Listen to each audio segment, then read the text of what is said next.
working today, there is a microphone at the back of the room that will collect sound for purposes of the online streaming, so please speak loudly when you speak. So good afternoon and welcome to East Devon District Council's Audit and Governance Committee on the 14th of December 2023.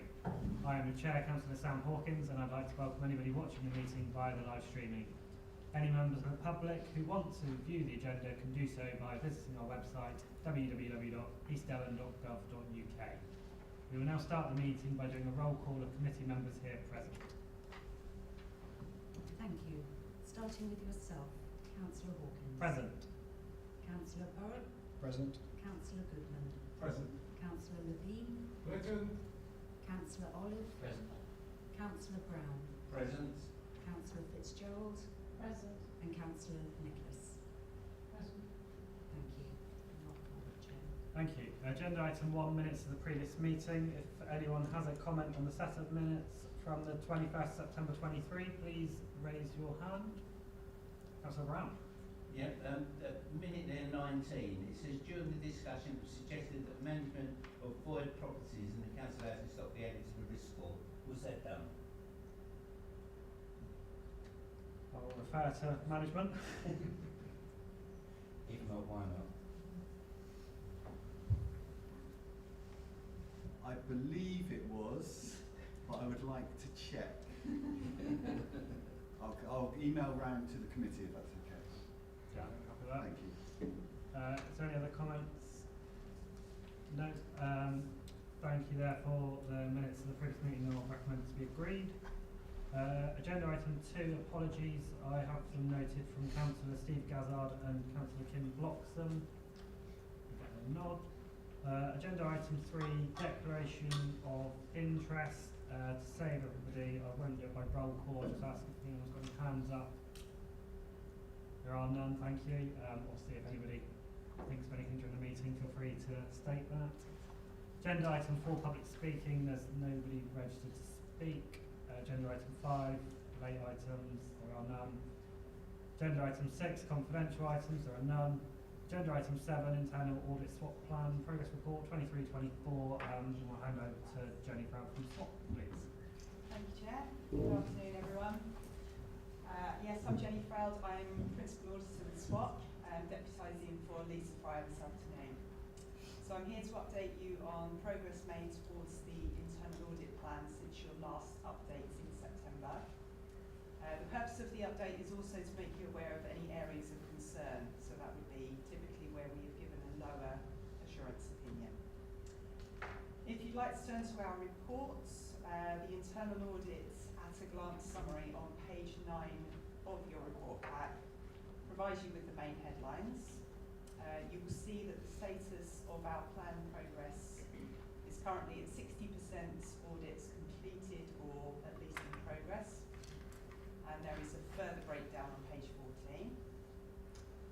In terms of the audits completed, we have 2 audits and 1 follow-up finalised. Of the 2 audits, one was a reasonable assurance opinion and there was 1 limited assurance opinion. I will come on to the detail of that in due course. I also wanted to draw your attention to pages 11 and 12. In Lisa Fry's last update to you, she provided you with a new summary that shows how our audit coverage aligns to strategic risks.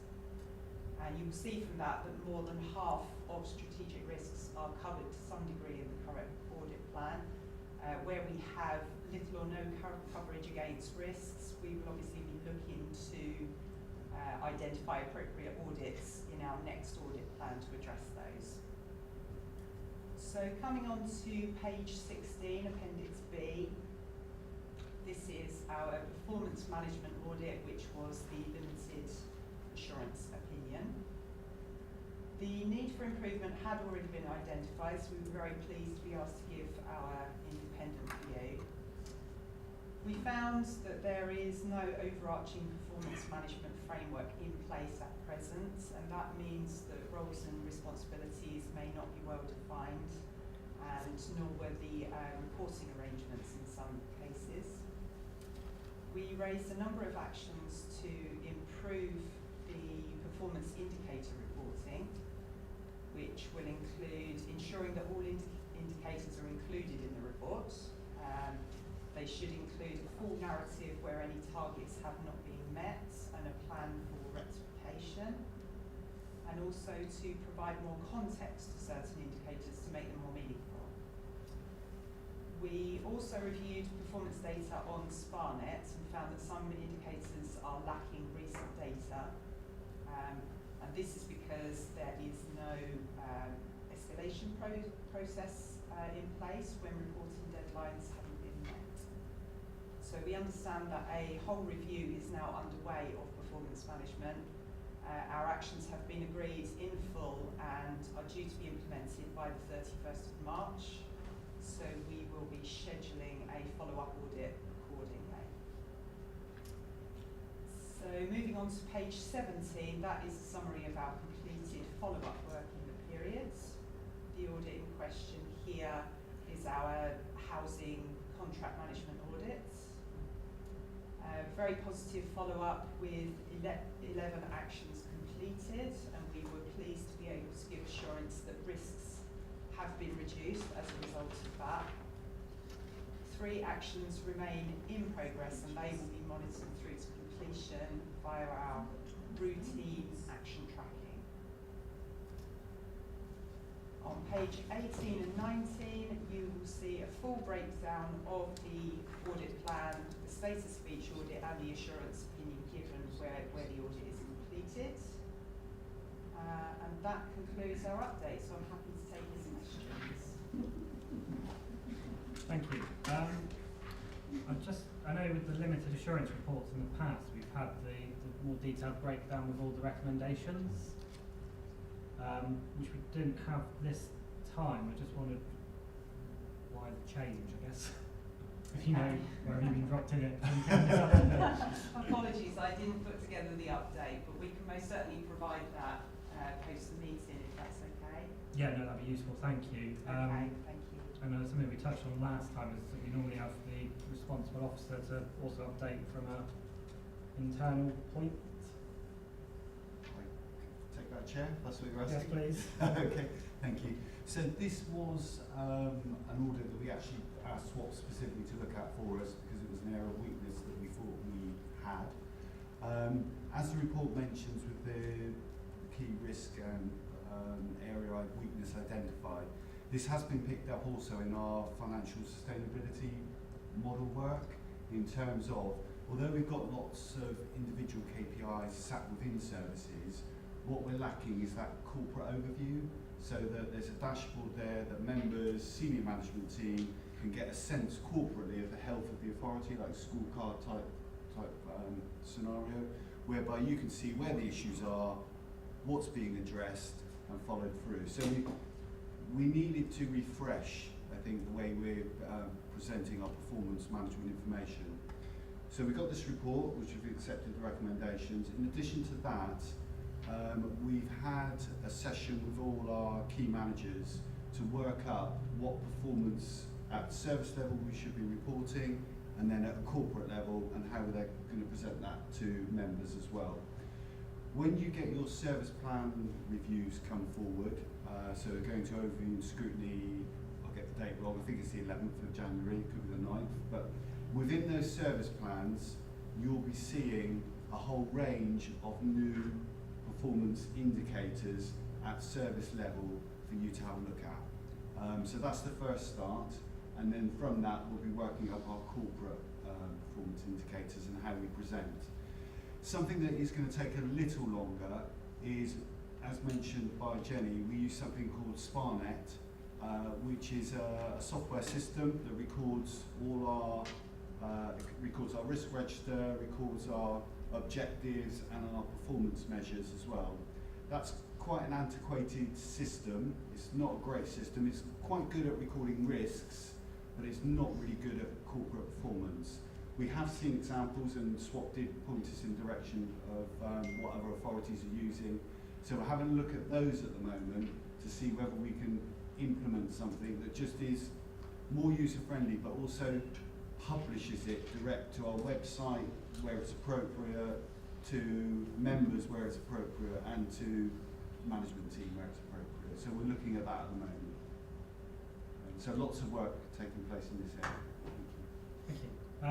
Just wanted to have a look at progress generally, which shows this is actually Q2 report.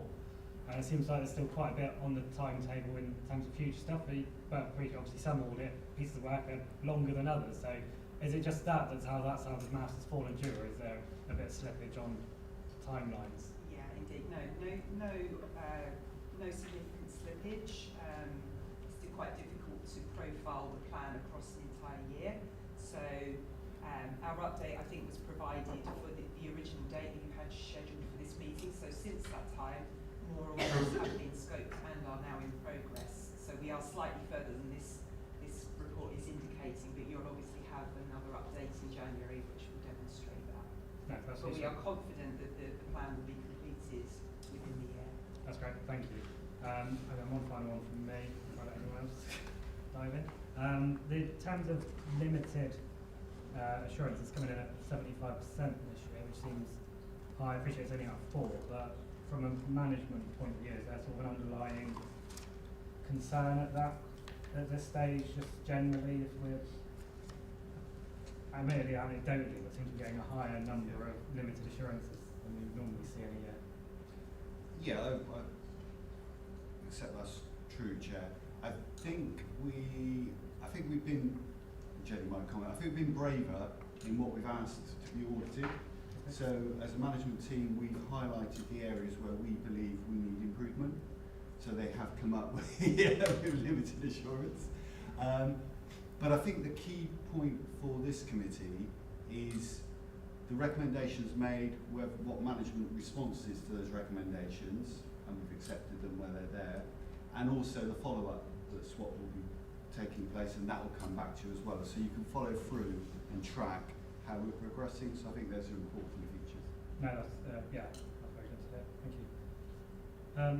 Has anybody else got any questions? I think I've done my bit. Councillor Levine. I've got a sentence here, the first one on page 11, which I'm rather intrigued by because I don't understand it. So could you explain it to me in simple English, with diagrams if possible, or examples would be better. It's an internal audit plan agreed is based on our risk-based approach to help ensure that resources are focused where internal audit can offer the most value and insight. What should I understand out of that? So essentially, we have a risk register which shows us what's the most iffy parts of what's going on in the council, and I guess it's for us, management target SWOT to look at the highest risk areas, because bearing in mind they can't audit everything the council offers, so it's if I'm getting that right, if people are nodding along, essentially the limited resource we've got has been targeted at the areas where it can be most impactful. Get a blank look. Concentrating on the bad bits. Jenny, you might be able to break that up better than me. I guess the key there is where we can offer the most value and insight. So indeed, you don't want to be told where you are confident in your control frameworks that yes, you are right to be confident. You're probably more focused on those areas where improvements are needed. So that's where we believe we can offer the most value and insight in telling you where those gaps in control frameworks are and how you can rectify those. There'll be no pats on the back. We do where credit is due. Thank you. Thank you. Okay. Is there any other comments? Otherwise, Councillor Goodman. Yes, thank you, Jim. I think the issue for me is what you started, Chair, by saying, more detail to this. I think when you were telling us verbally some of the background to this, I thought, well, that needs to be in the report, and I think it would be very useful. What I think would also be very useful, and I think we might discuss this later on with the next agenda, is for this committee to know a little bit more about what the actions are going to be. What are the council going to take? And I think that's what's missing, unless I say we'll just probably discuss that in the next item. But it would be good, I think, because as Simon said, they've identified some of the areas to look at, and so therefore there will be some weak areas that you're going to look at. But that's important because then you can help the council to identify the actions they need to take. I'd just like to see a list of those and what actions we're going to take. The issue about the performance data, that's not new. That is an issue, and I know Scrutiny first looked at this at their very first meeting, and I was rather taken aback by the lack of detail. I'm actually delighted, I have to say, on the work that's been done since then, and the fact that meetings have been held, and we would have been discussing this at Scrutiny last week. And I know progress has been made, and I think progress will continue to be made, because the only way we can actually know what's happening is to measure the proper stuff. We weren't doing that, and I think going forward we will. I do also agree with Simon, the problem of getting the right solution on the software is going to be challenging. And let's be honest, if we've got to wait a little while to get the right one, I'd rather have the right one, I believe, than try to, I won't swear, put the wrong one in, because then you don't help the council long term, because this is not just about what we're doing, that's what we're going to do in the future. So if you measure it right, we can improve this council going forward. Yeah, it's very much what gets measured gets done. Absolutely. And yeah, and take on your point around these reports, we did used to have sort of the next level down of detail, and that's where we would say get that middle bit. Because obviously this would have been published at one date. Normally, when you see the recommendation, you start working on it. Then won't wait say, yeah, that's where we just need to get that back, please. Councillor Audit. Thank you, Chair. I just want to make the observation. I think that the full reports that sit behind these summaries are actually on the council library. Yes. On the extranet, so we do have all of that information, even though it might not be there in the summary. Yeah, that's a good point. Thank you. Well, perhaps then go forward, what should happen, Chair, if I may, is just indicate to the committee, that's what, because I didn't know that. I knew I accept that, but I didn't realise that's how it worked. But that is a good one to know. Chair, can I just ask you to explain, if you would, on page 13 of our report back, the action plan monitor. So we've got 13 reports on there. If I'm reading it correctly, the implementation status on 2 of those 13 are that they're complete, which means no further action required, I guess. But the rest of them, 11, and some of these dating back to 2020, 21, say that there's need further update, or how are we? Well, just take me through this. Am I reading it right? That we're still looking at stuff from 2020 and 21 audit years? Yes, so this is a summary of the implementation status, you're correct there, in terms of the actions agreed for those audits. So our action tracking process has only recently got off the ground, I would say. So we have been seeking updates for some of those things. It may be that some of those actions we're still to receive an update from the action owner. In other cases, it may be that there was a very long timescale agreed because of the complexity of the issue and the actions that needed to be taken. But that is our current progress update on the implementation. Happy to provide more detail at a future meeting if you would like to see more on that. We kind of want to see less on that list, don't we? That's it. That's the intention. Yeah. But yes. Yeah, okay. Thank you for explaining that. Okay. And if I just Chair, one other question. You mentioned that in terms of performance measurement, you expect implementation to be complete by the end of March.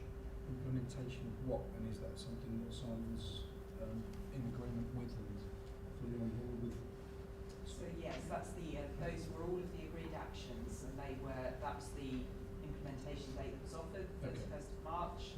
Obviously, when we come to conduct our follow-up, if we find that more time is needed for any of those actions, we'll agree a new implementation date, but it's always done with best judgment at the time of issuing the report.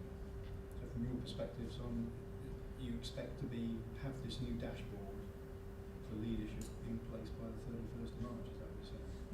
Okay. So what we're saying is, what the recommendations made by SWAP is the 31st of March. That wider piece that we've been talking about, for example, the new software is going to take longer than that. Yeah. That's why I think it would be useful for the partial assurance to have, because then you can see what the recommendations were and what the dates relate to those particular recommendations. You haven't got that in front of you, so I accept the questions. Good. Thank you. Councillor Levy. Could I ask you on Appendix D on page 18, the implications of IR 35 seems to springs out when it's got 6 major problems. Is that something because it is new, or is that something we need to worry about? That was an audit that was reported in the previous committee update, I believe. I don't have the details of those in front of me. And so there was a total of 11 actions and 6 were priority 1 actions. I don't know if Simon has any further information on those. Yes, again, that was an area that management were concerned about, IR35. So we asked for a complete audit of, and there was a number of recommendations that's highlighted, and they were key recommendations. So for example, we had individuals where contracts had run out of date, we had non-assessments, or we had assessments run out of date. So from an IR35 point of view, that puts the authority at risk. So those have been addressed, but were key recommendations quite rightly. Thank you. Just see another hand, so I feel the committee's ready to get to the stage of noting this report. If someone's happy to propose, Councillor Lyth. Councillor Goodman, happy to second? Yes. Sorry, get up there quick. Therefore, if we just take a vote on noting that report, very minor comments, it's all in favour. Thank you. Agenda item 8 is the interim auditor annual report 21-22 Grant Thornton. I'll hand over to Jackson to introduce the report and go from there. Thanks, Chair. Good afternoon, everyone. So I'll just take the title that the Chair just read out there because it's a bit of a mouthful, and why is there the word interim in that title? So until the audit on the financial statements for the year of 21-22 is finalised, this report cannot be issued in final. That's why it's called interim. In reality, the findings are as they are, and I would normally expect this report therefore to be final once the audit of the financial statements is completed. We've discussed at previous committees the audit of financial statements, and since the last committee on the 2nd of November, the 2021 audit was finalised and the opinion was issued, so that should now be on the Council's website. And then we're in continued discussions with Simon and finance colleagues around future years of accounts audits. This report today, instead of accounts, focuses on value for money arrangements. So we're required under the National Audit Office's Code of Audit Practice, another mouthful, to report on 3 key areas around financial sustainability, governance, and improving economy efficiency and effectiveness. Now, members will probably have seen that an updated agenda was shared yesterday, I believe it was, and that updated slightly our report.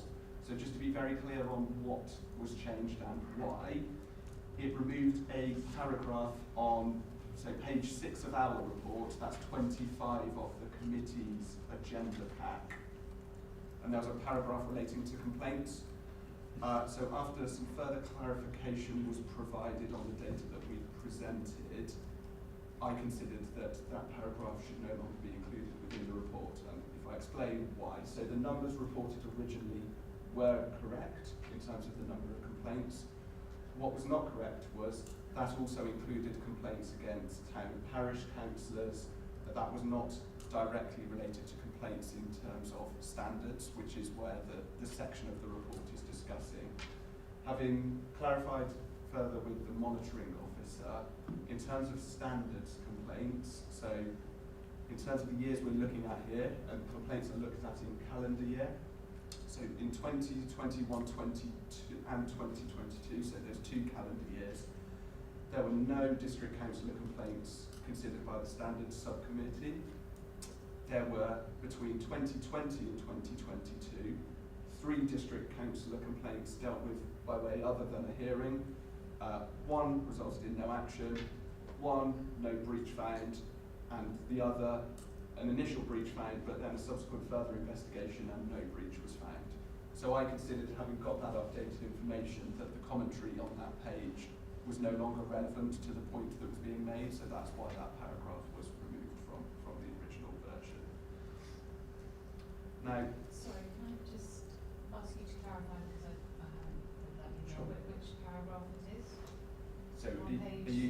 report. Yeah, so the original paragraph would have read, just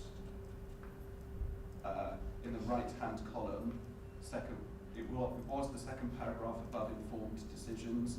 Complaints are recorded by calendar year. If you've picked up the updated agenda, that would no longer be there. Okay. Now, this report is a very long report and there's a lot of detail in there, so I'm not going to go through this page by page. I'll take the report as read. If I pick out some of the key findings then, so the executive summary on agenda pack, page 22, sets out that for financial sustainability and improving economy efficiency and effectiveness, no significant weaknesses in arrangements were identified. And significant weaknesses is the terminology used as set out in the code of practice again that we audit to. We do note that, and we've concluded that significant weaknesses did exist in respect of some elements of governance, and we've raised 3 key recommendations. They're set out on pages 29 to 31. There's an explanation of the different types of recommendation we're able to issue. Improvement recommendation being the lowest, then key recommendation being the next highest, and if there's a significant weakness, it has to be a key recommendation. So that's the different levels of recommendation that have been issued. In respect then of the significant weaknesses that in our view did exist, agenda pack pages 25 and 26 set out some of the commentary.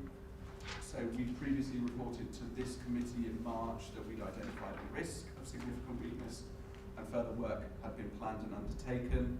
That was undertaken in Q1, largely undertaken in Q1 2023 calendar year.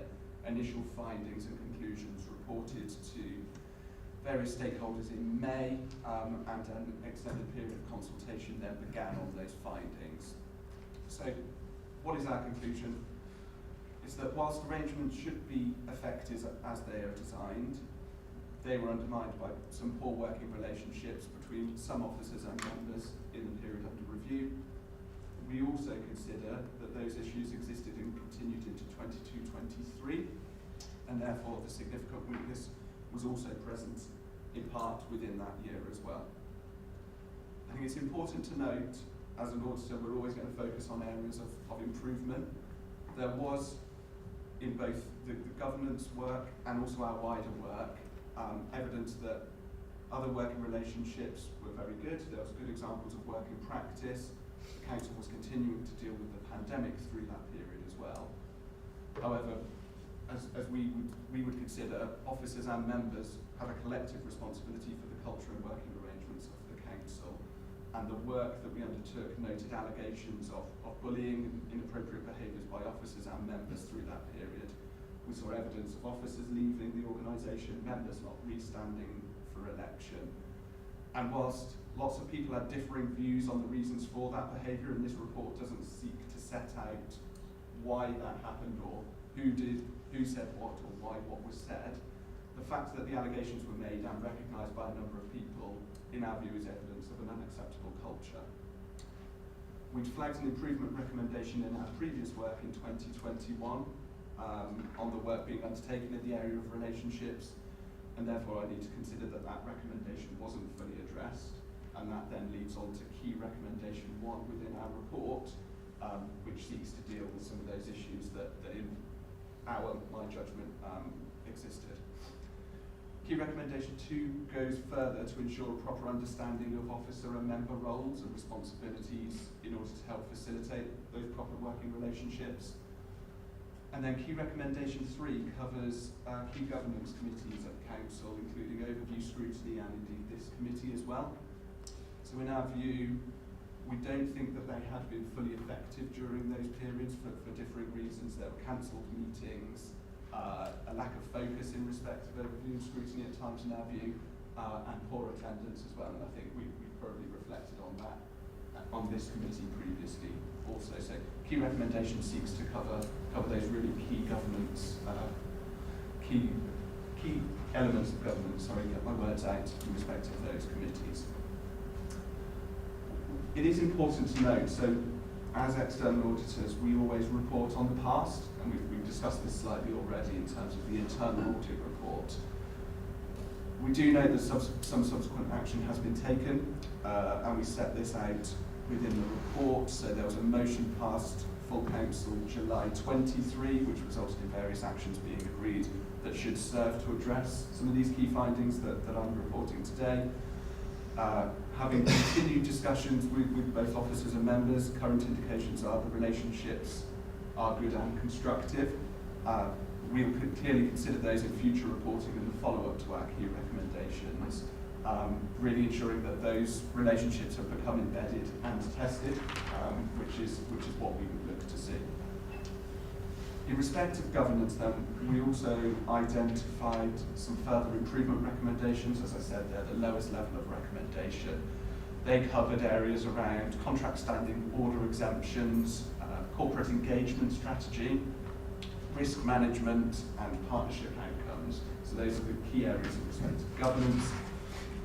I'll move on to financial sustainability. So we consider the council's arrangements are appropriate, no significant weaknesses identified, budgets are monitored appropriately, modelled on realistic assumptions, reporting is generally appropriate. We identify some further improvement recommendations then in respect of reference to the long-term revenue implications of capital, being included in capital strategies, oversight and reporting of FSM, as you referred to that in the earlier item, implementation of first step, and also quarterly monitoring of revenue, including savings delivery, separate savings delivery rather than just being included within normal revenue outturn. And then similar to financial sustainability, in terms of 3 E's, so improving economy, efficiency and effectiveness, again, no significant weaknesses identified. Improvement recommendations around the timeliness of KPI reporting. I think that maybe links to some of the conversation internal audit raised, and also the alignment of KPIs to the council plan.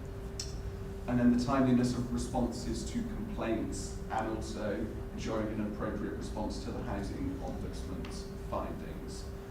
So that's the high-level summary of findings in the report. We also follow up on prior year recommendations, and that's done on pages 50 to 54 of the agenda pack, along with the progress noted. Now, there are a number of recommendations or actions noted as not yet addressed. Again, we touched on that slightly with the internal audit question as well.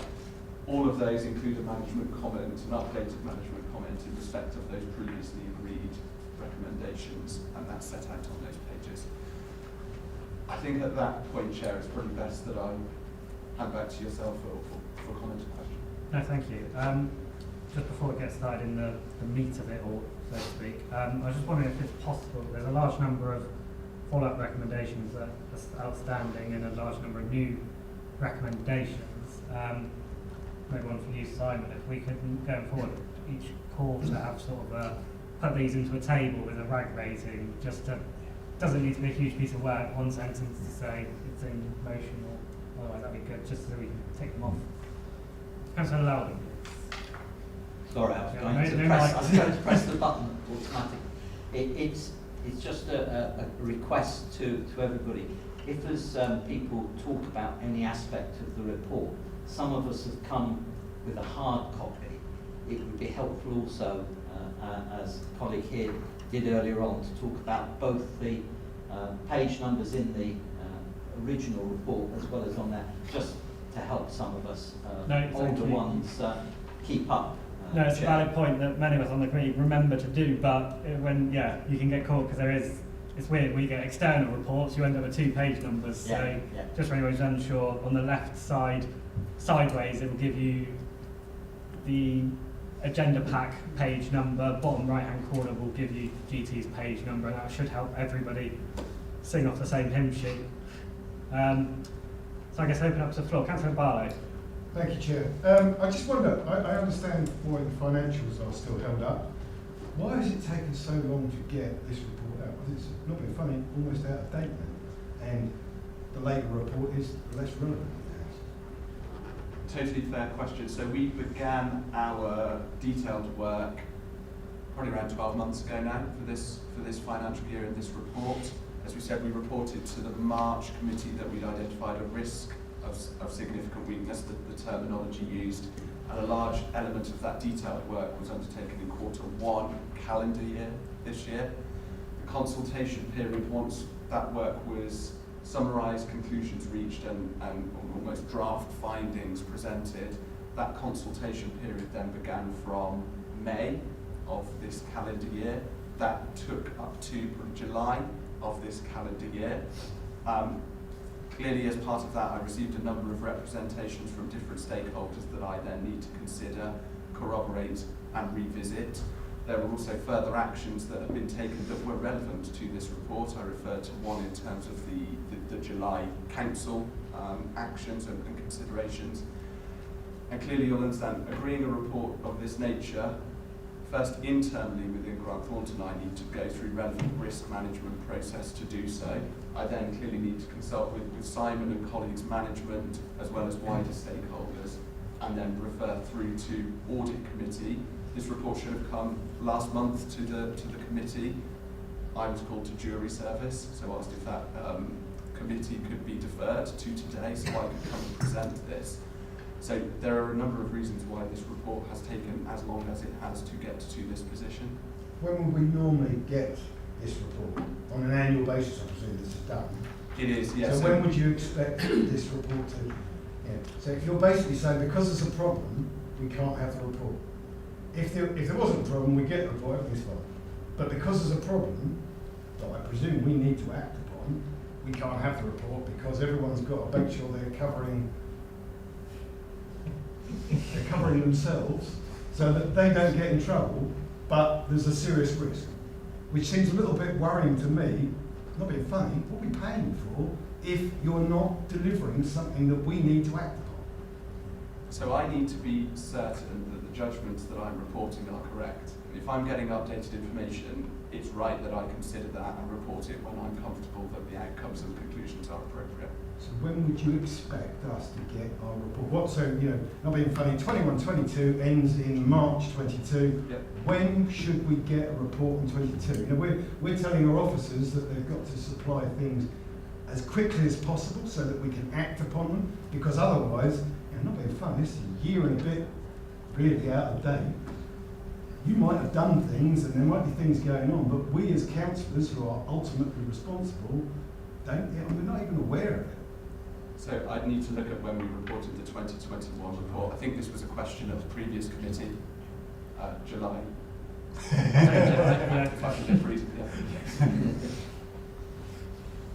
So July 22, we reported 2021.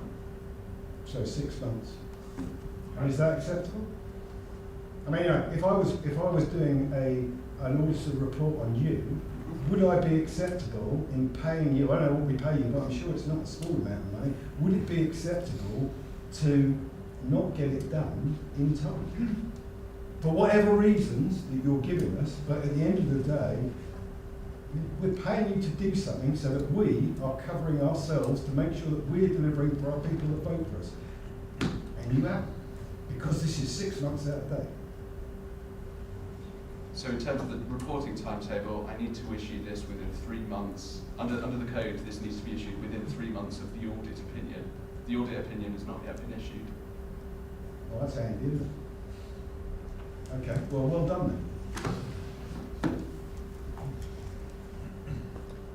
then. Anybody else? Councillor Parr. Yes, this report is extremely concerning, and it's not the first concerning report that we've had.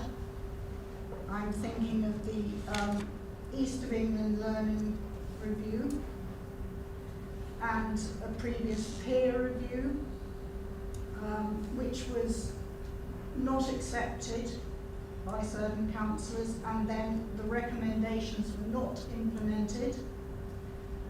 I seriously wonder if any of these recommendations will be implemented, and it talks of a culture in the council, and it's all very well doing training of new councillors, but it goes back to the people who were in the council at the times you looked at, and whether they have changed their behaviour, and I think it's very questionable whether all this training has made behaviour changes. Culture comes from the top, and that's where we needed to have changes.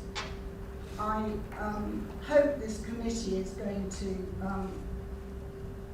make some strong recommendations, but I'm extremely worried and upset to think that it's upsetting that we are a council with this problem when 3-4 years back we got investors in people, platinum award.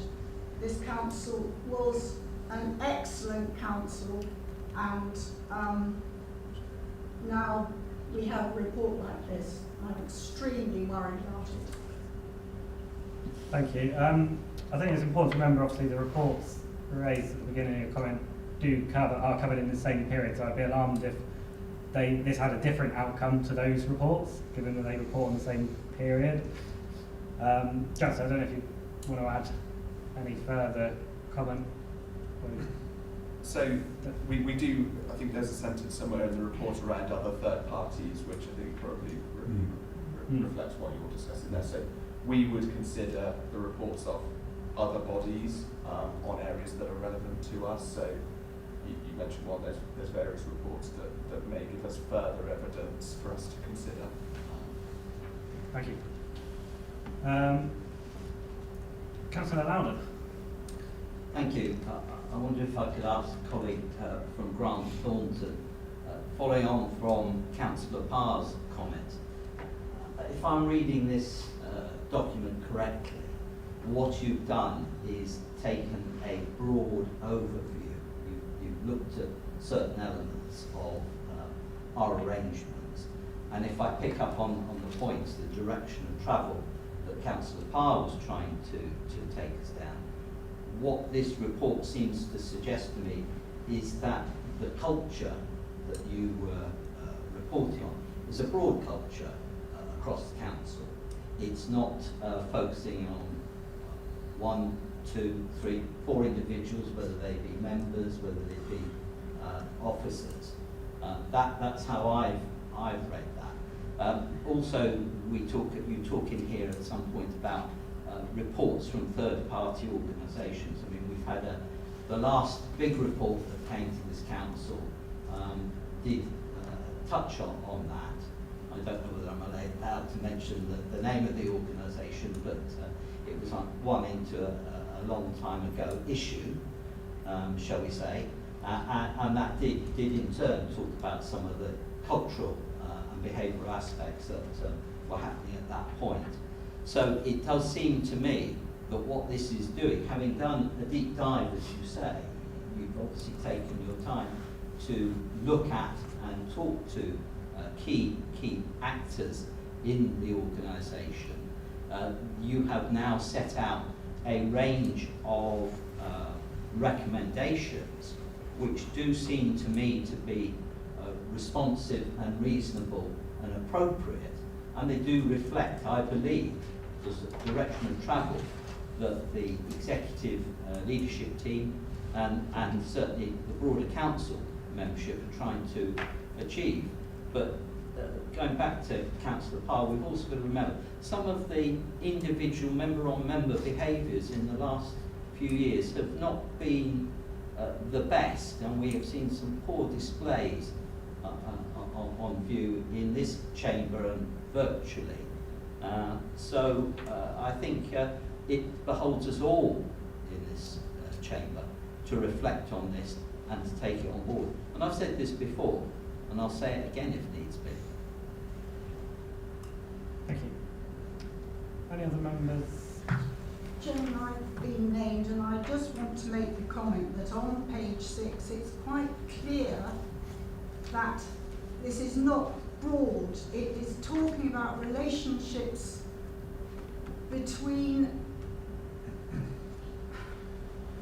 a few officers and members. and that is at the end of the paragraph on page 6 at the top right.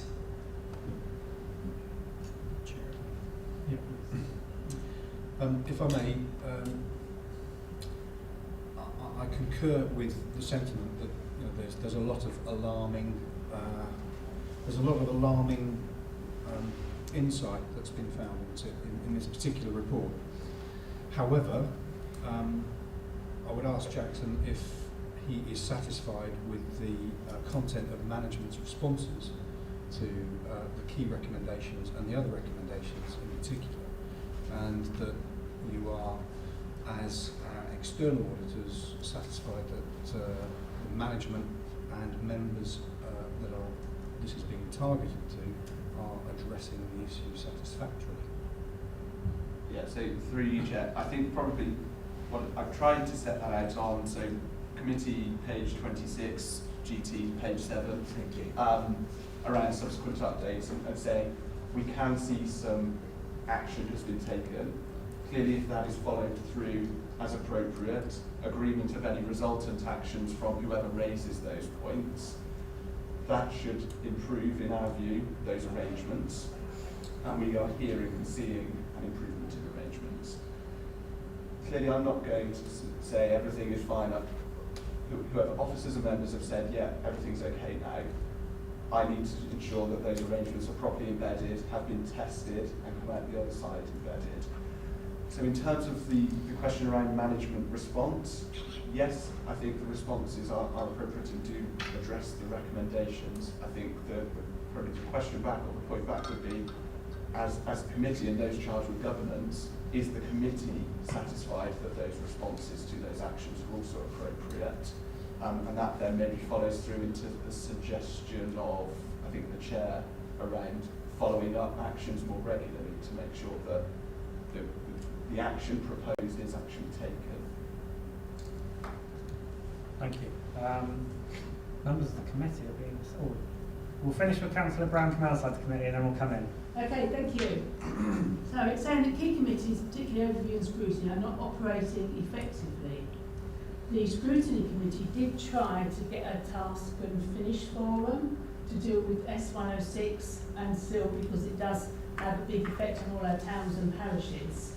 And they couldn't because the officers were really busy. They get short-staffed, bogged down with paperwork and reports they have to write. So how do we get on in those situations? That's it. So I think if that is the response back, you need to be challenging and raising that through the appropriate channel state. In our view, that isn't appropriate.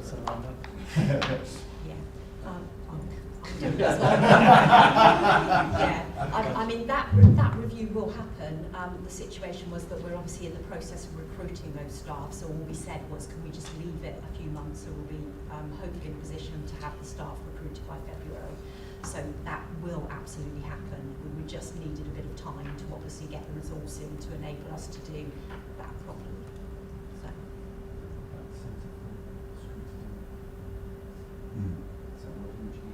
I always forget. Sorry. In terms of what they've done? Well, they've got a report and then that, there may be recommendations in terms of staff resources.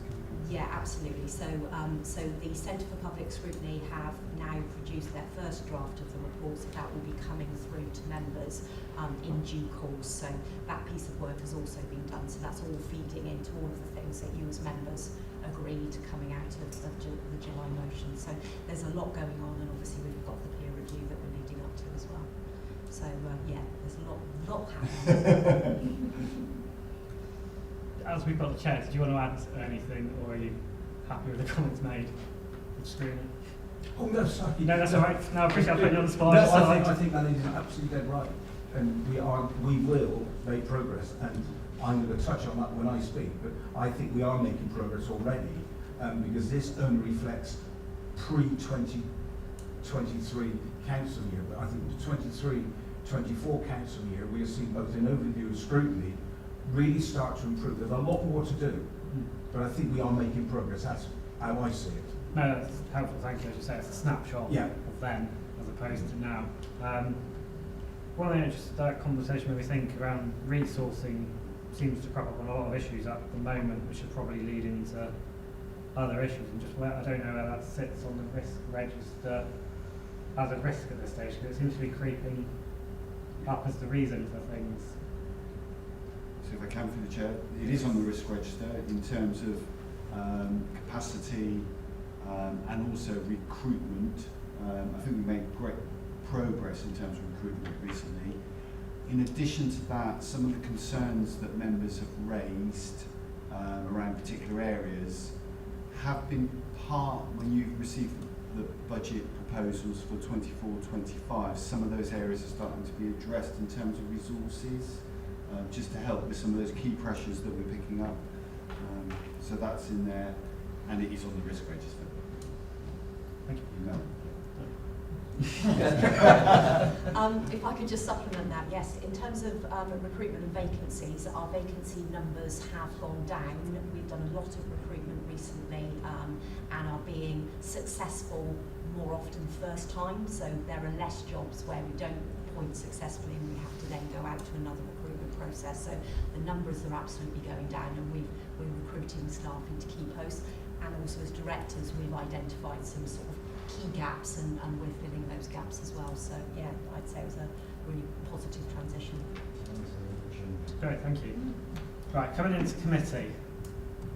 Don't all fight at once. Councillor Levine. Could I just ask, a lot of the issues and recommendations concern the risk identified by management. Now, does Thornton Grant look at it reactively, just look at what management says, and do they also bring up issues that they see happening in other councils and sort of looking to see whether we suffer from them as well? So through you, Chair, the latter, absolutely. So we're independent of management. We're external audit is an independent function. So whilst we report to management, we also report to yourselves as the committee. Management would be a key source of information or evidence for us, but we would draw on experience elsewhere, what we would expect best practice to be. So the second part of your question rather than the first. Thank you. Somebody must have a question or a comment. Go on, Councillor Goodman. Well, I'm afraid I've got quite a lot, so... I thought you might. Yeah. Yeah, I've taken the trouble to actually write some of these down before. Look, there's no hiding, this report identifies serious issues for this council. Many have not been addressed since 2022 report. And some of them, in fact, the council were fully aware of in January when the deep dive started. But it took until the new council for some of these things to start to move forward. This committee is a key committee, and received and discussed the 2020 report that identified 18 recommendations, identified opportunities to put things right. Yet this council over the last years have failed to deal with 7 of the recommendations from 2021, 7, all centred around governance. What does the auditor believe? So, does this demonstrate to you, as the external auditor, the way in which EDC have taken your recommendations in 2021, I'm going to talk about more of those in a minute. In your opinion, should they have taken more notice of what you said, and is this discredited to this council? So my response would be I would have expected improvement recommendations if they'd been agreed to be implemented. Okay, I understand the first draft of this report, and Councillor Barr spoke about it. We all know, and you say in the report, it was first sent to for discussion to certain people in May, but then it took 8 months for it to be published. I accept the reason, part of the reason you're saying, but actually the truth is it not, that you should have really reported what you saw then, not what they're doing now. That should have been what they were going to, you would recommend, and they would do this year. But waiting 7 months really isn't acceptable in my view. We should have had this published. And the next question to you, really, and you may not be able to answer this, is how much of the report that you published in May to certain people, confidential, and I accept all that, how much of that was taken out by the time it came to this report? So the report on the agenda is our report. So yeah, but what went out to this council? Don't exist. From the first draft, how big were the changes to this? wouldn't say massively significant, but this is the only report we're talking about. Okay, right. In last year's report, recommendation 17, I think this is really key for this council, and nobody member of the executive can get away from this. Your recommendation was you requested a peer review to measure progress since 2019. It's already been said that the current leader actually didn't vote for this. When reading the management comment, which was the biggest management comment of all your recommendations from last year, it was basically saying, we're going to wait another year. If the council had taken your recommendation 17 and asked for a peer review in 2022, is it not highly likely that many of the issues identified in this report would have either been rectified or actions would have started? Is it not highly likely that this decision put this council, East Devon Council, at risk? I couldn't comment for the LGA or what a peer review would find. Our recommendation was to undertake that review. I don't know what their findings would have been clearly. But what you are saying in your report, because they are now taking actions, and we heard just now that the scrutiny review already started, it is likely, though, that changes would have been recommended, would not have been dissimilar now, but would have been made last year. If we talk about a report again that doesn't exist, I'd be amazed if a peer review was issued with no recommendations in it whatsoever. Okay, but it is concerning, is it not, from your point of view, as an external auditor, that this council decided not to take on and have a peer review in 2022, yet now, in 2023, 1 year later, they're having one. Not only that, when the motion was given to council, it didn't even mention that in 2021 you recommended it. They didn't mention that in their motion. I wasn't aware until I read your report. What do you think of that? Again, I didn't write the motion. Our report's in the public domain. So our recommendation was considered. It was accepted and included in the report. Well, you do mention, as has been pointed out, that you're concerned about scrutiny and overview. Well, what I can say is from this meeting, I will be taking to the next scrutiny meeting, that we invite you to scrutiny to discuss this report. Because this report, there's a lot of detail in this report, and as you quite rightly said, it is 60 pages. I've read it twice now, so I think I know what's in it. But I think it's right that this council debate that. Sorry, the scrutiny, re-look at the detail, because this is serious. Whatever any councillor says, this is serious, and we must take it seriously. And I have no doubt, going forward, we will take it seriously, but I do believe we need to review this in scrutiny, which is what I will be recommending. That's the role of this committee. The role of this committee is obviously to consider this report and to monitor achievement of those actions. That's not the role of the scrutiny committee, that's the role of this committee. Are you saying scrutiny will not be allowed to review this? No, because that's within the terms of reference of this committee. So this committee receives the audit reports. This committee is the one that tracks those recommendations through, asks all the questions, and makes sure that those recommendations are implemented. So that's the role of this committee. It's obviously not, it's really important that individual committees are not treading on the toes of other committees, and that was one of the things that was in our recent document that went to scrutiny. And that is very much in terms of reference for audit and governance.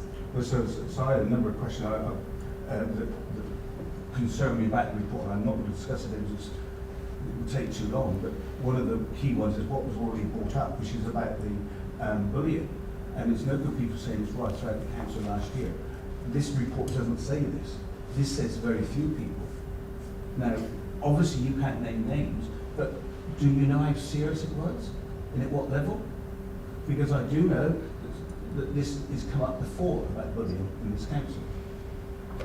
So I think the fact it's been brought up before is reflected in our report.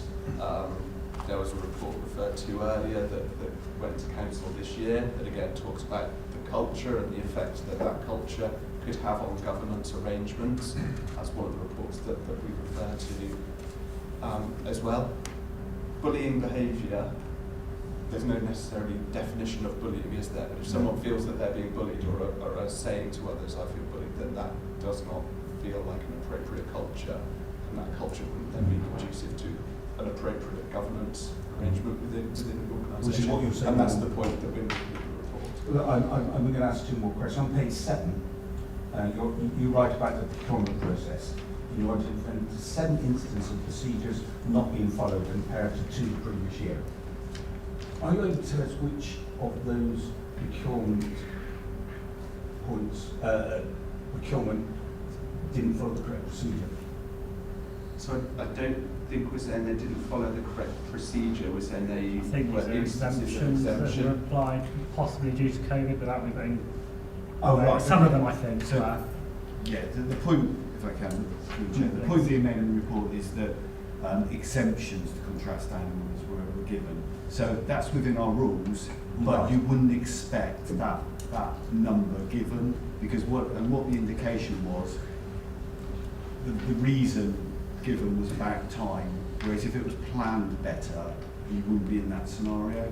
So I think that's a valid point. It's a valid point that South West Audit Partnership have also raised in the procurement audit, and we've got some procurement support going in to help us with that.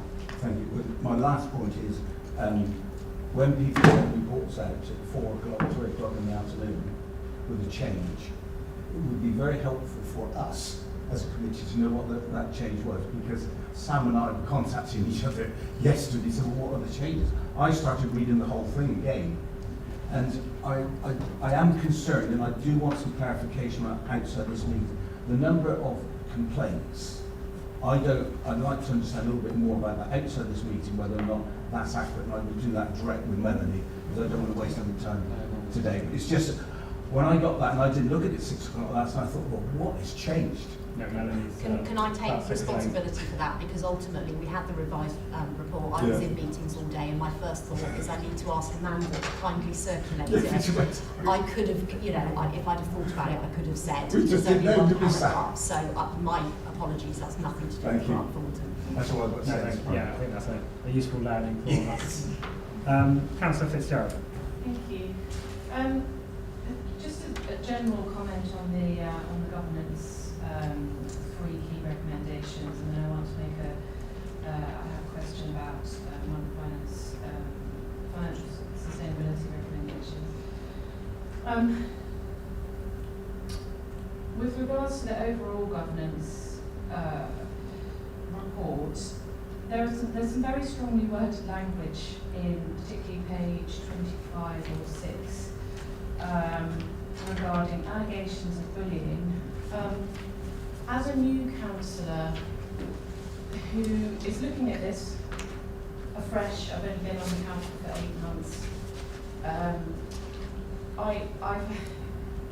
I wasn't here when, at the time that this report covers, and I find it quite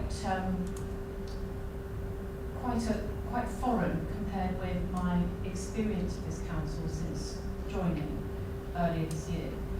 And whilst I think it's really important, I don't want to dismiss or diminish the concerns that are raised here, but I've looked through the recommendations, I've looked at the management's comments, and it does seem to me that a lot of action is and has been taken in the last year or so to address some of these issues. So I'm really looking forward to the next report to understand, so we can actually see Grant Thornton's external assessment of how we're tracking against some of the recommendations that have been made. I did trawl through the standard subcommittee reports about complaints. I couldn't get any kind of intelligence out of them because, of course, everything is highly confidential. The subject matters, the natures of the complaints. So it's very instructive to understand that you've actually taken that paragraph out about the complaints, because so many of them actually didn't even refer to complaints against members of this council in the first place. So there's not really any kind of evidence or underlying, bullying allegations is very nebulous.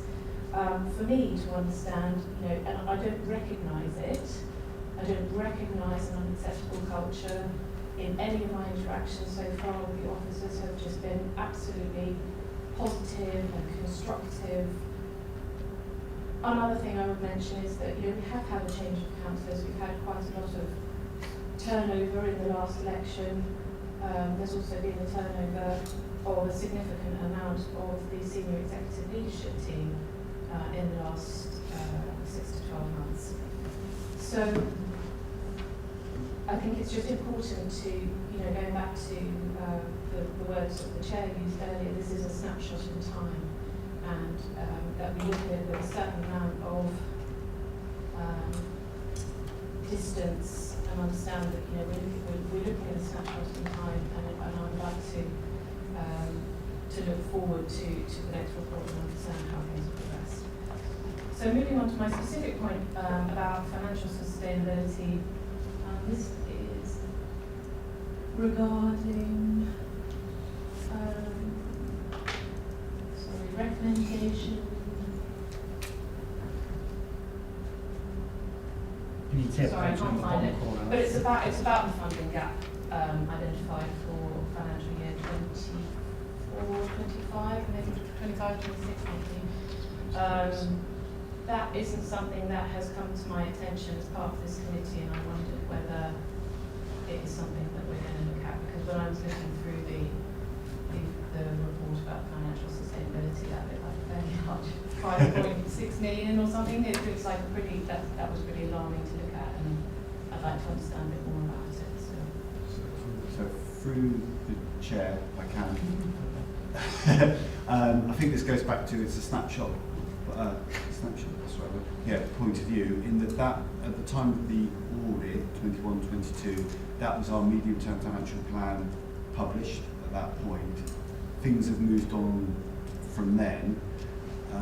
So what you've got is reports that have gone through our budget strategy, capital allocation panel, an update with those numbers, a strategy in terms of how the authority will approach that budget gap, but the 25-26 number is nowhere like that number that's reported at that point in time. And without going into too much detail, there is the narrative to explain why that's changed to what's being predicted now and what the future looks like. The financial plan, which gets produced every year, captures that latest position, how we're going to react to it. That goes to BSCAP group, and also goes to Cabinet and on to Council.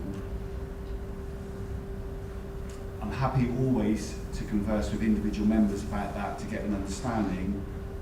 I'm not sure about the remit of it coming to audit and governance. We need to sort of think about that at the moment. We are looking at the remits of the various committees. But having said that, financial budget gap, it probably does fit here as well. So I'm more than happy to bring that strategy next time to this committee, in that strategy in itself was produced September. It's now moved into draft budgets that we're producing for 24-25. So that gives you the latest update, and there's information in there. Next round will be July, August, September time, when we do a medium-term financial plan update, and perhaps I can bring that to this committee as well. If that's the flavour of what this committee wants. Yeah, just have to scope, duplicate effort. Yeah, thanks, Jet. Just to give some context as well in terms of that number. So there was a question around other councils. It is not unusual. I think that 5.6, 5.3, whatever it was about year 3 or 4 of the medium-term financial plan at that point in time.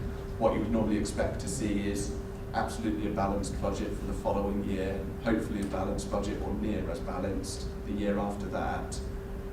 After that, the assumptions that Simon and colleagues are having to make are quite considerable. And at the time that plan was produced, we probably had still record low interest rates, no inflation. If you look at what's happened over the last 6 months, even if Simon had done this report 7 months ago, it would probably be out of date again. So from our perspective, that's not indicative of poor arrangements. It's the fact that there is the time there to balance that plan. and also take on board all of the central government funding decisions, policy decisions, etc. that will change those numbers. Thank you. Councillor Levine. I really just want to echo what Councillor Fitzgerald said in the general comments. And to me, the important thing is, even if the council was in a hole, it's digging its advantage going forward. And that's really the important message that I get out of this report. And for me, that is the really important thing, the direction of travel. That's what I want to say. I think that's a nice summary. I think, as we said, ultimately, from both reports today, we pay internal auditors in part to go, what are we doing wrong? Help us fix it. You're never going to get a "you're amazing, off you go, here's a gold star." If we did, I think we'd be asking for our money back. Did you want to? Yes, if I may. I do have some sympathy with the point that Councillor Barlow raised about timing. You know, we are considering a report that's associated with accounts that were a year that has long since passed. It does drive the question of relevance. It doesn't mean that these things didn't happen, but actually they happened. History, past. What's essential, from my perspective, is the current management and members' attitude and willingness to take actions, accept the criticisms, and take the actions that are required. And hence, what's really important, and what Simon's already agreed to, is to bring on board the regular monitoring of progress towards these agreed actions. So if this committee does nothing else, it should, you know, with the criticism, fair criticism in mind of this report, it should regularly review the intended actions of agreed actions of management. Because what we don't want is warm words, because that doesn't affect change. What we've got to have is active change. And it's encouraging to hear that there is belief around this committee that that change is underway. And for the proof of the pudding, it will be a meeting, and that will be how are we doing in a year's time, or less than a year's time actually, hopefully, with the next report that comes in. I mean, the timing of it is driven largely by the length of time it takes to then prepare a set of stat accounts. So if we're looking at 10 months, 11 months on, or 9 months on from the year end to produce a draft set of accounts, and then an audit report that accompanies that, and the timings and iterations of that report, because we have to go and consult people, you're looking at 18 to 20 months. And that kind of brings me back to what's already been raised by internal audit, and I know is being addressed, you know, in terms of key performance indicators. Key performance indicators have to be timely, otherwise they are a waste of time. Reports have to be timely, otherwise they are a waste of time. If you go back to people who are expected to take actions from performance reports that are 3 months, or take 3 months to get to them, time has moved on. They can't remember the cause. They don't want to be focused on history. They've got fires to extinguish right now. And that's why KPIs have to be timed. And that makes them relevant. So it kind of goes full circle with what internal audit said, external audit said, and management internally said. So I'm encouraged by it, but that's my point. No, thank you. Jackson, I just wonder if, has there been any further update from government around their strategy to get up to date with local government audit? I'm not sure if members are aware, but it's well over 90%, I think, delayed. So the government's latest proposal was to essentially issue qualified reports on everything after a certain date and just say what's not yet been audited and acts as a big reset button. I don't know if they've come up with when they're actually going to sign off on that, or. So I think that's a good summary, Chair. So anything up to and including for the 22-23 financial year, so up to the 31st of March 2023. If those audits haven't been completed by a certain date TBC, the audits would stop and you would move on to the next financial year, so 23-24. It was first announced as a proposal back in the summer. There's been suggestions that there'll be a consultation. There's been a change of minister during that period as well. It would require legislation to enable that to happen. How quickly we will therefore see this, I don't know. And I hear rumours, but I'd rather not spread rumours via the committee without anything firm. And I think we're talking months clearly rather than weeks. In terms of yourselves, I mentioned, so 2021 audit is completed. That means 21-22, I think draft accounts are essentially completed and will be on the website shortly. They will need to be audited. 22-23 accounts produced, audited, and we're nearly 3 months off year end for 23-24. So you're not alone in this. That backlog, Sammy mentioned 90+%. So for 22-23, around the country, 5 local authorities had an audit done by the end of September, out of 400 and something. So it's probably 99% plus for the latest financial year.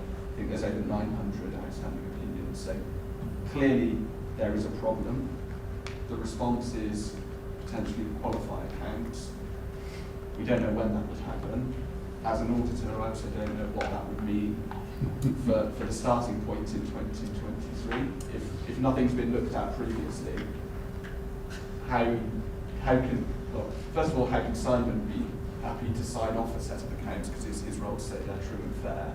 How can then I come to start auditing those and say, yes, absolutely, that start point is correct? So on paper, it may well have an intended consequence of removing those 900 opinions, but in reality, I'm not sure it actually removes much, any of the work that's going to be required to get the report back up. No, thank you. That's I think helpful background context and something we need to bear in mind probably coming forward next year. Councillor Olive. Thank you, Chair. Picking up then on this issue that's just been raised. Last time I believe in Jackson's update there was reference to Grant Thornton's About Time report, and I sort of have a vague recollection of referring to a series of kind of check-in questions, recommendations that are in that report for local authority audit committees, and saying that we have a look at those and see whether we are, Simon is not in favour, I reckon. Have we done that? If not, please can we do it? I think we're both nodding in acknowledgement that we need to do it. Or if you, yeah. We're capturing as an action so that it comes to the next committee. Can you remember exactly what it was, Jackson? It's the checklist of questions on page 24 of Grant Thornton's About Time report, which looks at the reasons for the delayed publication of local authority accounts. Yeah. Sounds like a proposal. Yes, Chair. Did you capture that? No, I got the word check.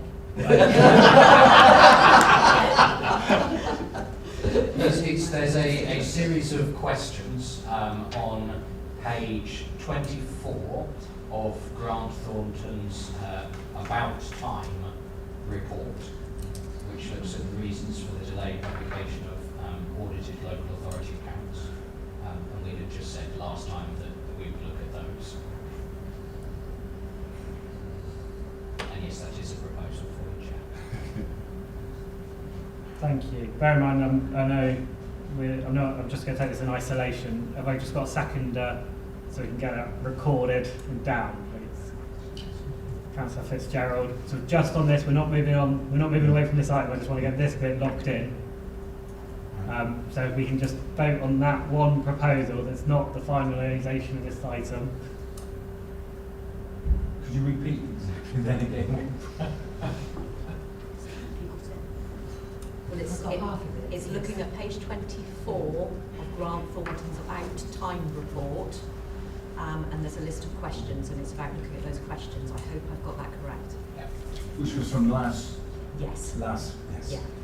Yes, not on the agenda. It's not on today's agenda, No, but it's still I was looking relevant. at page 24 here, that's why. No. I hope it open. Is it still relevant to this item? It was mentioned. I wasn't here, so I don't know what the report Yeah, it's is. grand. Sorry. Yeah, we can capture it. The monitoring officer's not saying no, so I'm taking that. We did say we'd do it last time. Yes. So we're just recording it now to make sure it does happen. If we can just do a straightforward vote on that one piece, please. That's everybody in favour. Right, back to where we were at. Sorry. We've recorded an action. That's what we're doing now. I'm in committee, but I know Councillor Barlow's itching, so... I am, because I'm waiting to go, sorry. Go for it quickly. I just very quickly want to say, I'm not part of the ruling party or anything, but I've never seen any bullying. I've heard lots about it, which is what sort of annoyed me about the grant report being so late, because I think that has done huge damage to the council because of this gossip in the background about waiting for this report, why it's taken so long to come out. And I just think that I've never come across it. I've always found officers and even the cabinet, even if I'm annoying and challenging to them, I've always been very fair, I think, with you. Because I think I would have been a little bit harder on them, but anyway. Let's go with it. I think we're getting there, aren't we? I think are we there? People thinking we're there? So I guess the only other bit that really I want to capture is just this point around us having a recommendation tracker that just comes to this committee. And I don't think it needs to be too complicated. One column that says here's the however number of recommendations that have either rolled forward from last year or this year's RAG status, and maybe half a sentence to say it's being done this day, or we're not doing it, go away. And at least we can capture that and we know whether we find that acceptable or not. Thanks for the progress. It's always an option. It might not be an acceptable one, but I'd much rather know. To be honest though, I'd much rather know something's not actually going to be done than just keep it rolling forward and say it will get done. Because that actually captures the position and we can make an assessment whether it's our priority or not. So I'll propose that while getting glared at, or a smile from Amanda that she's not glared at. It's difficult to tell, Jack. On that note, if someone's happy to second Vice Chair, and if we can take a vote on that. Thank you, everybody. Not quite done, I'm afraid. Agenda item 9, Audit and Governance Forward Plan. Sorry, I don't think we've noted the report. Want to know that? I mean, it's raised as an agenda item for a reason. Got a proposal to note the report? Actually, I'd like to propose what's noted in the report, the concern this committee shows in the fact that 7 recommendations were not actioned, and also which we haven't mentioned, which was the item recommendation regarding the recommendation 14, the concern there on 89% being one of the highest in the country. I think we should, what's noted in it, our concern about those 2 issues, because that is a concern. Being one of the worst on that needs action, I'm sure is being actioned, and I accept we're going back in time. But I think just to note the report without making any comments on what we think of the report would be wrong, and I couldn't vote for that. So what's the wording for Amanda's benefit? I can see her scribbling away. Just some concern Yeah, just on the fact, express concern on the 7 recommendations not taken on board last year, and the fact that recommendation 13 of this year, a concern that expressed on the being one of the worst. This is on the what's it called? Is this the HR housing one? Yes, housing one. Yeah, Mel administration at 89%. I'm sure it's been dealt with, but I think to gloss over, I think we should note our concern about those 2 elements, Chair. Thank you. I remember, did HRB look at that particular? They monitor on a regular basis. So. I mean, yeah, we can obviously observe, make the observation. Yeah. Quickly reading. It's on ground on page 30. Got the right report either. Oh, sorry, no, it's 30. It's recommendation 14. Grant Hamilton's page 30. Our report page 49.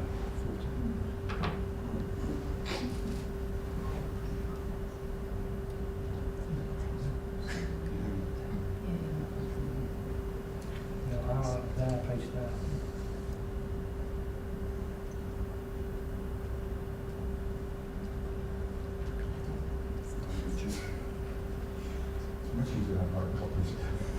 It's easy just to have on paper. Yes, that's true as well.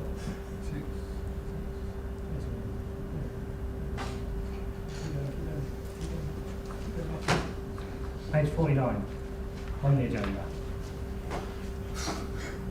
Sorry, it's only Christmas. Yeah, we do need a second. I'll just remember the minutes if we need. Do we have a wording? So to agree and note the report, but to also note your concerns on the 7 recommendations not taken on board last year, and recommendation 13, the maladministration, to also note your concern On the as a committee. Yeah, when you say last year, do you mean? Last report. Last report. 2021. Yeah. On the last report. It's confusing, That's isn't it? probably important. Yes, it's capturing Yes. the concern of the previous A&G report, which would be, as you said, 2021. There are 7 recommendations outstanding, which obviously we've kind of captured through monitoring now, and concern of the number of the adverse complaint findings, which is being dealt with by another committee, but there's nothing stopping this committee if so wishes to make the observation.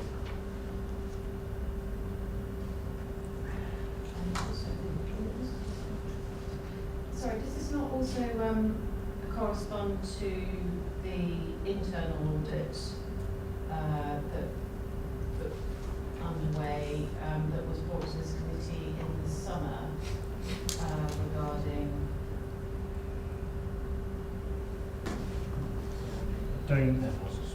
There was a SWOT report on housing. I'm just jumping all over the place to find it. That was on housing, landlord, health and safety compliance, I think. But this is just about complaints that have gone to the Ombudsman and been found against this council as a snapshot of numbers.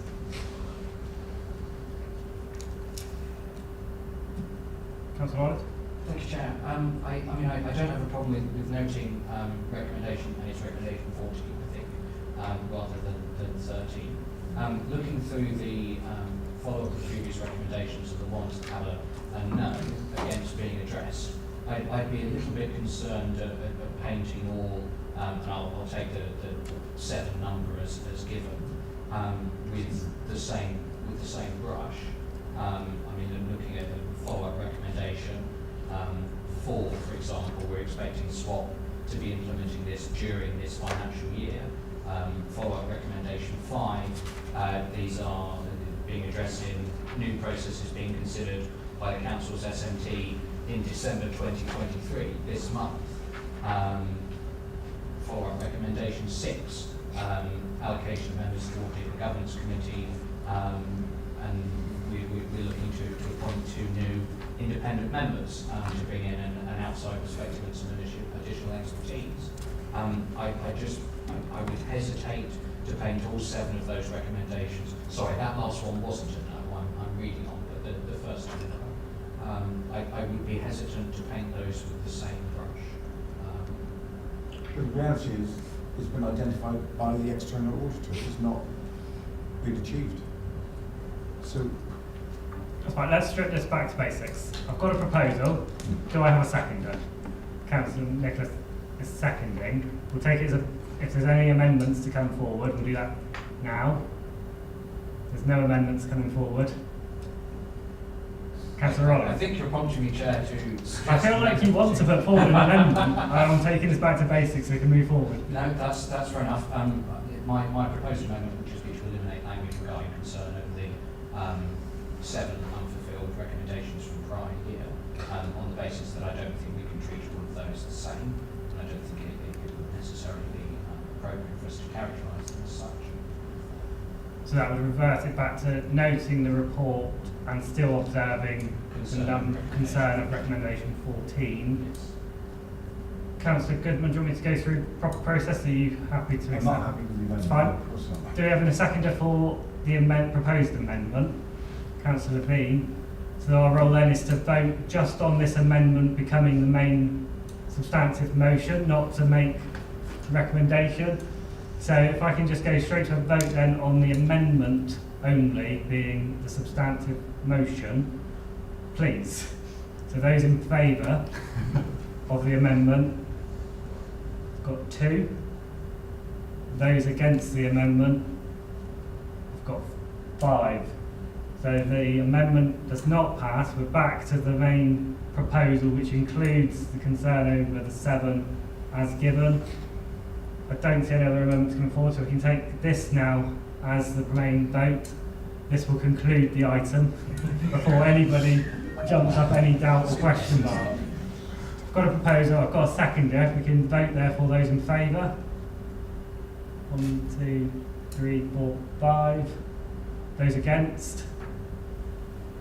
None. And those abstaining? 2. They are passed. I don't think we've done it properly, Right. Agenda item 9. Audit and Governance Board Plan. As always, I'll hand over to Amanda first to explain this item. Yes, in answer to a question from Jenny's colleague Lisa from SWAP, there is obviously, we're back on track with the January committee, which I appreciate is just over a month's time. So the forward plan reflects that. So it's clear to our auditors that what I have on there is still coming forward and correct, and if there's anything else to be added, either from Simon's point of view or the auditors. Perfect. We did have a few, it was pointed out to me, I can't take credit, a few items that were on last forward plan for this meeting. Yes, they're on there now. So the partnership review and those sort of things. Yeah, they've been moved forward, yes. I always do that, so nothing gets missed. And we're happy that happy as we can be, that they'll come forward. Through the chair, the one that I'm uncertain about is the partnership review, in that there were recommendations that we just got through from SWAP in terms of what should be included in that review process, which just adds more requirements. And just wondering whether we'll be ready for January. So I prefer to put it back to March if the committee's happy with that. Partnership review, Simon. Yeah. Yeah. Yes. I might have lunch before. I think everyone's happy then, so I'll propose this forward plan with the amendment that I moves obviously to March. Anyone's happy to second that, Councillor Goodman? Those in favour, please. Thank you, everybody. That brings our meeting to the end, and I'd like to thank everybody for taking part and have a Merry Christmas.